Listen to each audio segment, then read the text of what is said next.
दोस्तों, कैसे हो आप लोग। मैं उम्मीद करती हूँ बढ़िया होगे। आज आप लोगों का अन्नपूर्णा रसोई में स्वागत है। आज आप लोगों के लिए कोफ्ता बनाने की रेसिपी लेके आई हूँ।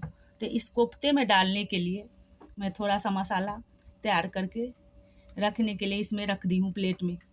ये 1 चम्मच के लगभग ये जीरा है, चार ये लौंग है, 2 छोटी इलायची है और ये थोड़ी सी दालचीनी की टुकड़ा रखी हूँ और ये 5 से 6 लहसुन की कलियाँ हैं और 10 से 12 ये काली मिर्च है।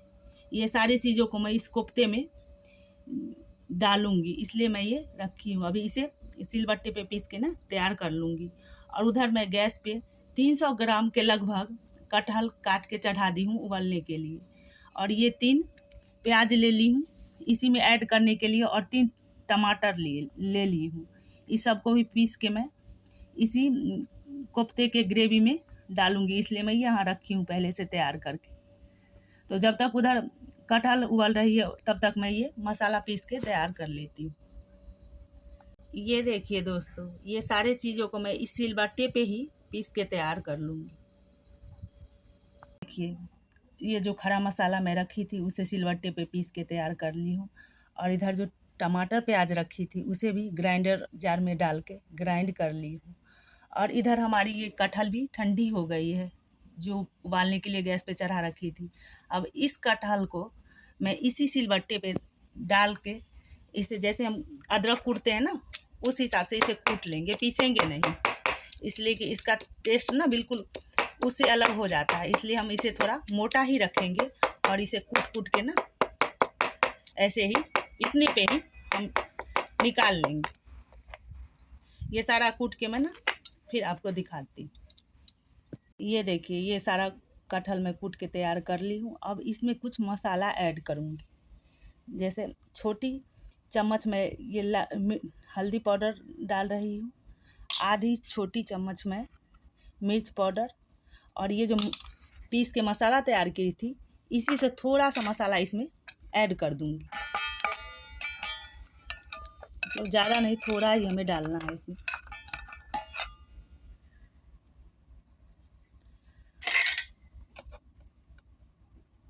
दो बड़ी चम्मच इसमें बेसन डाल दूँगी और इससे ज़्यादा नहीं डालूँगी, क्योंकि अगर इससे ज़्यादा इसकी क्वांटिटी बढ़ा दी ना तो ये इसका कटहल का जो है फ्लेवर वो सारा गायब हो जाएगा और बस बेसन का ही टेस्ट हमें आएगा। इसलिए इसे हम कम से कम ही इसमें बेसन डालना है हमें। और ये थोड़ी सी इसमें मैं अभी नमक डाल के इससे सारी चीज़ों को मैं अच्छी तरह हाथों से मिक्स कर लूँगी। ये देखिए, मतलब थोड़ी सी मतलब आधी चम्मच के लगभग इसमें नमक डाल के ये सारी चीज़ों को हाथों से अच्छी तरह मिक्स कर लूँगी मैं। ये देखिए, इधर मैं कढ़ाई गरम कर ली हूँ, इसमें 1.5 चम्मच के लगभग सरसों का तेल डाल दी हूँ। अब इसमें जो ये मिक्स करके मैं कटहल रखी थी वो सारे कटहल को इसमें डाल के अच्छी तरह से फ्राई कर लूँगी। इसलिए जो कच्चे का हम बनाते हैं ना वो कोफ्ता, तो ऊपर से तो वो अच्छी तरह से फ्राई हो जाता है, लेकिन अंदर से ना वो खाने के बाद हमें कच्चा कच्चा सा लगता रहता है। और अगर हम ऐसे भून लेंगे ना इसे तो ये अच्छा से अंदर से भी सीख जाता है। इसलिए हमें इसे 4 से 5 मिनट ऐसे भून लेना है। इस तरह हमें चला चला के ना इसे भून लेना है बढ़िया से। फिर भून के ना फिर मैं आपको दिखाती हूँ ठंडा कर। ये देखिए, मुझे भूनते हुए से 4 से 5 मिनट हो गया है लो फ्लेम पे भूनते हुआ। अब मैं इसे गैस से नीचे कर ली हूँ। अब इसे मैं इस बड़ी सी थाली में इसे फैला के रख दूँगी, जिससे ये अच्छी तरह से ठंडी हो जाए। ठंडी होगी तभी मैं इसका कोफ्ता बना पाऊँगी। अभी बहुत गर्म है ना, इसलिए मैं इसे इस तरह थाली में फैला के 5-10 मिनट के लिए पंखा के नीचे रख दूँगी।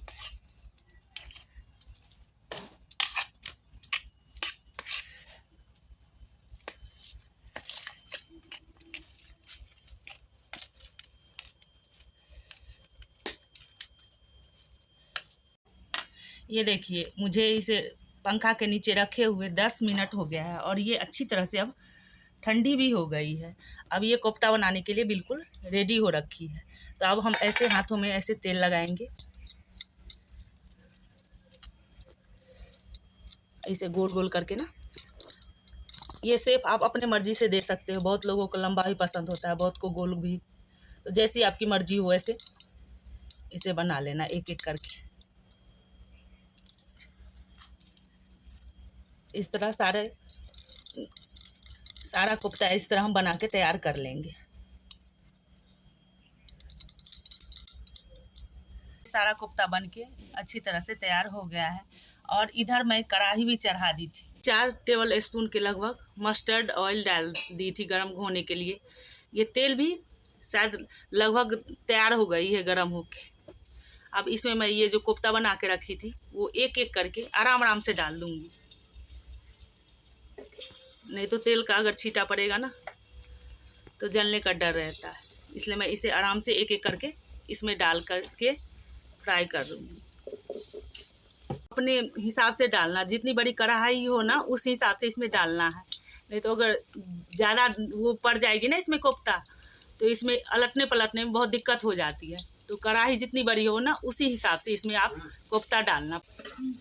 ये देखिए ये एक तरफ से बिल्कुल अच्छी तरह से सिक गया है। अब इसे मैं आराम आराम से ना दूसरे तरफ को पलट दूंगी। बिल्कुल आराम आराम से इसे पलटना है, पहले इसे बिल्कुल छेड़ना नहीं है, नहीं तो ये ना सही से फ्राई नहीं हो पाएगा।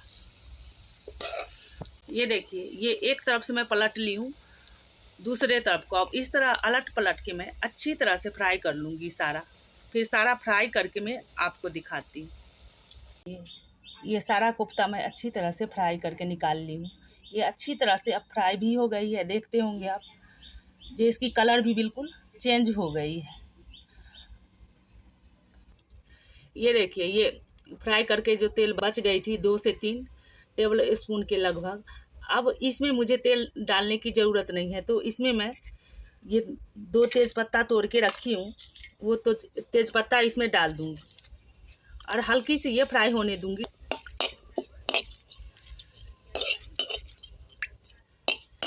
ये तेल तो बिल्कुल अच्छी तरह से गर्म हो रखी थी, तो ये तेज़पत्ता डालने के बाद थोड़ी ही देर में इसकी हल्की सी, देख रहे होंगे आप, जो कलर चेंज हो गई है। तो अब इसी टाइम हम इसमें आधी चम्मच के लगभग जीरा डाल दूँगी और इसे भी थोड़ी देर फ्राई कर लूँगी। ये देखिए ये जीरा और तेज़पत्ता दोनों अच्छी तरह से फ्राई हो गई है। अब इस मसाले में थोड़ा सा मसाला फिर ऐड करूँगी मैं। इसमें दो टेबल स्पून के लगभग इसमें धनिया पाउडर डाल दूँगी, 1 टेबल स्पून के लगभग मिर्च पाउडर और 1 टेबल स्पून के लगभग इसमें हल्दी पाउडर डाल दी हूँ। इसमें 2 चम्मच पानी भी डाल दी हूँ, इसलिए कि इसमें ड्राई पाउडर डालना था ना हमें, इसलिए इसमें थोड़ा सा पानी डाल के वो कर दी हूँ। जो मतलब ये जब मैं फ्राई करूँगी ना इस मसाले को तो ये अच्छी तरह से पक जाए। ये देखिए ये मसाला इसमें डाल के मैं इसे फ्राई कर लूँगी। इसे तब तक फ्राई करूँगी जब तक ये तेल न छोड़ने लगे।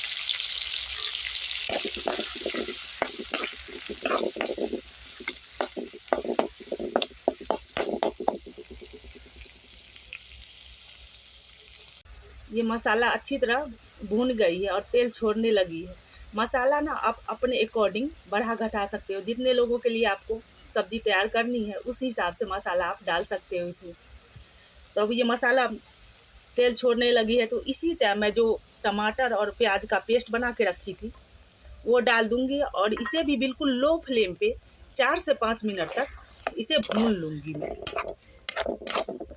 अब ये मसाला डालने के बाद ना ये तेल के पानी के छींटे इधर उधर पड़ेंगे, तो मैं इसे ढक्कन से ढक के ना तब पकाऊंगी। देखिए मैं एक बात कहना आप लोगों को भूल गई थी, जो ये ढक्कन से ढकने के बाद ऐसे छोड़ना नहीं है हमें इसे बार बार ढक्कन हटा के ना बीच बीच में चला लेनी है, नहीं तो ये जल जाएगी ना मसाला।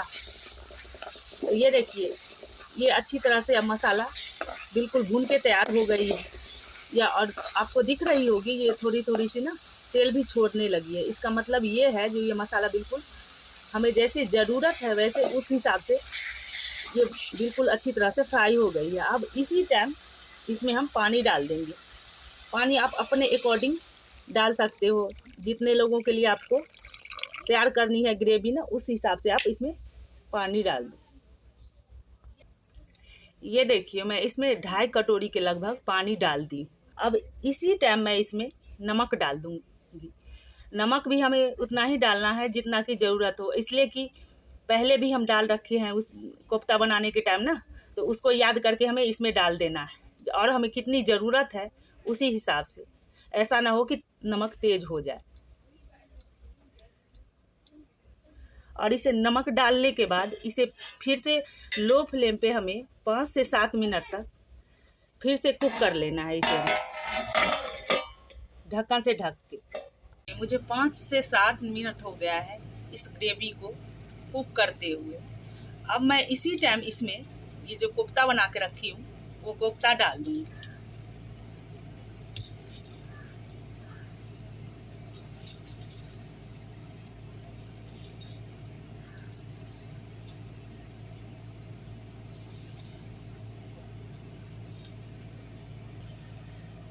कोफ्ता डालने के बाद हमें इसे अब ज़्यादा नहीं पकाना है, 4 से 5 मिनट तक इसे पका लेनी है। अगर ज़्यादा देर पकाऊंगी ना तो ये टूटने लगती है कोफ्ता।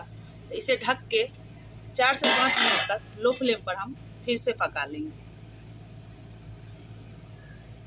ये देखिए ये लो फ्लेम पर मुझे 4 से 5 मिनट हो गया है इसे पकाते हुए। अब ये अच्छी तरह से कोफ्ता भी पक गई है। अब इसी टाइम हमें गैस को ऑफ कर देना है और इसमें जो गरम मसाला जिसे भी डालना हो वो डाल सकते हो। बहुत लोग पहले ही पीस के ही रख लेते हैं ना, इसलिए मैं पाउडर डाल रही हूँ गरम मसाले का। तो मैं इसी टाइम इसे डाल दूँगी और उसके बाद इसे फिर ढक्कन से ढक दूँगी, नहीं तो इसका जो सारा फ्लेवर उड़ जाएगा अगर ढकूँगी नहीं। और ढकने के बाद सर्व करने से पहले हमें इसे 4 से 5 मिनट फिर इसे ढक के रखना है मसाले गरम मसाले डालने के बाद, जो ये बढ़िया से ना अंदर सारा फ्लेवर फैल जाए इसका। नहीं तो अगर इस टाइम हम इसे ढक्कन हटा के वो सर्व करेंगे ना तो वैसी टेस्ट नहीं मिलेगी मुझे जैसे हमें चाहिए। ये देखिए ये सब्ज़ी बिल्कुल अच्छी तरह से बन गई है और इसे मैं 5 मिनट हो गया था ढके हुए। अब मैं इसे सर्व करने से पहले इस बर्तन में निकाल लूँगी। तो ग्रेवी आप अपने हिसाब से ना गाढ़ी या पतली कर सकते हो। जैसे चावल में खानी है तो थोड़ी ग्रेवी पतली हमें चाहिए, अगर रोटी में खानी है तो गाढ़ी आप बना सकते हो। तो इस तरह हमारा ये सब्ज़ी बनके तैयार हो गया। तो आप लोग भी इसी तरह से सब्ज़ी बनाओ और खाओ और ज़्यादा से ज़्यादा लाइक करो, शेयर करो, सब्सक्राइब करो। Thank you very much.